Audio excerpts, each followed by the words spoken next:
As the world gathers in Belém, Brazil, for the 30th UN Climate Change Conference from the 10th till the 21st of November, the stakes are high.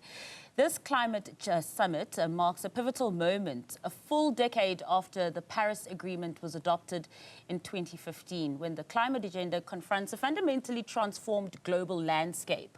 While governments once led the charge on climate action with unprecedented political support, the challenge today is different. For more, we are joined by Jack Hurd, who is the head of the Earth Systems Agenda from the World Economic Forum.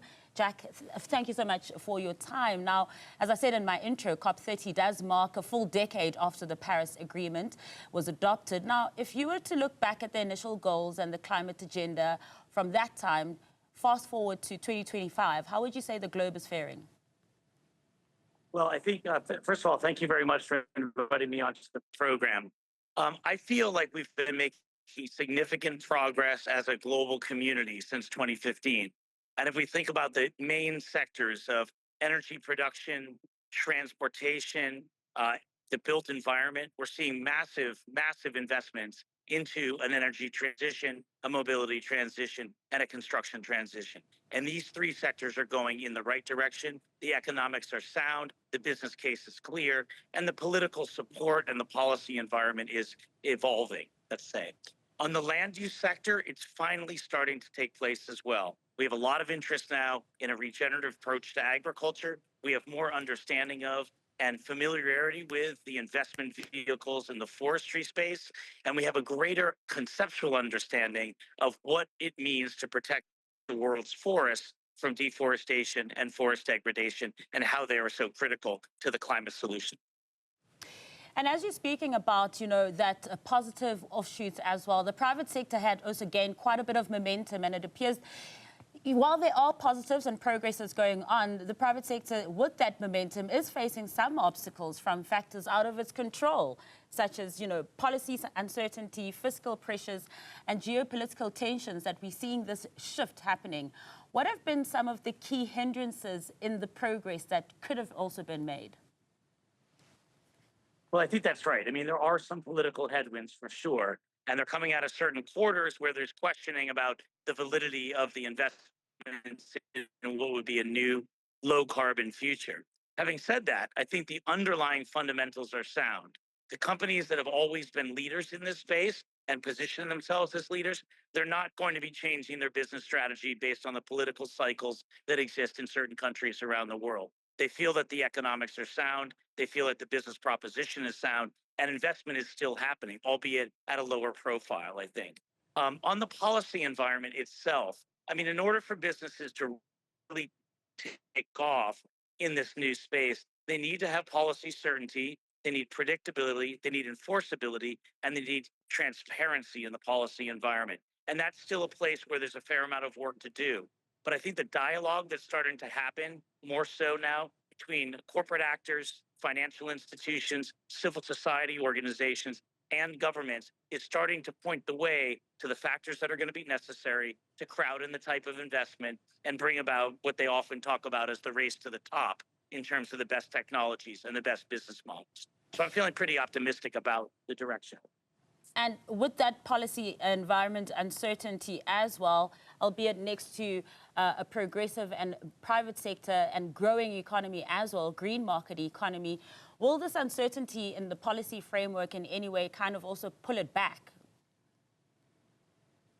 Yes, I mean, it's absolutely true. It does pull the commitments back or brings about some uncertainty in places for sure. One area where I don't think we have uncertainty is actually in the land use space. And that's because some of the consumer sentiment is really starting to flow also in a powerful direction. You see a lot of the agriculture sector speaking more stridently about a regenerative model. And you can see instances where the policies are starting to line up behind regenerative agriculture, clarifying land use tenure, clarifying water rights, clarifying how agricultural inputs can be applied and how best to apply them to restore soil productivity.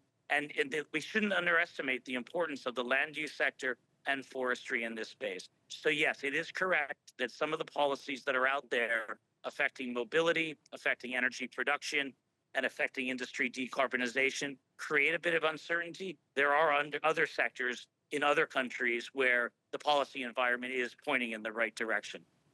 And finally, before I let you go, because I'm enjoying your optimism on this as well, but according to the first global stock take that was done in 2023 at COP28, current global policies are setting the world toward, I think, a 3-degree of warming, which is pretty high and above safe limits.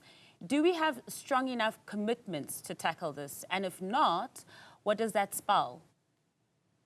No, I do appreciate the comment. I'm always an optimist in this, but I consider myself a realist as well. And you're right, we are not on the 1.5-degree pathway. We need to be on, we're more on a 2.8 to 3-degree pathway. So that is problematic. The good news is we're not on a 4.5-degree pathway. So I think that we're not as far along as we would like to be in any of these areas. There needs to be continued ratcheting up of commitments on the part of countries. There needs to be a more sophisticated approach to the financial environment, and there needs to be a greater embracing, I think, of the new technologies by public decision makers as well as corporate practitioners. I do feel that we are not where we need to be, but we're certainly not on the path we were 10 years ago. And if I may, can I just leave you with one statistic on this? In 2015, we were clearing 20 million hectares of forest a year. In 2025, we are down to 6.7 million hectares per year. That's a huge impact, a huge decrease in the amount of forest clearance. It's still a significant number, and that points to the point you raise about the need for continued effort and continued commitments. And that is happening also in the mobility sector, in the energy production sector, and in the industry decarbonization sector. Good work's happened, a lot more to go. Jack Hurd, that is the perfect place to leave this conversation. Really appreciate your time, and do wish you all the best for the rest of COP30.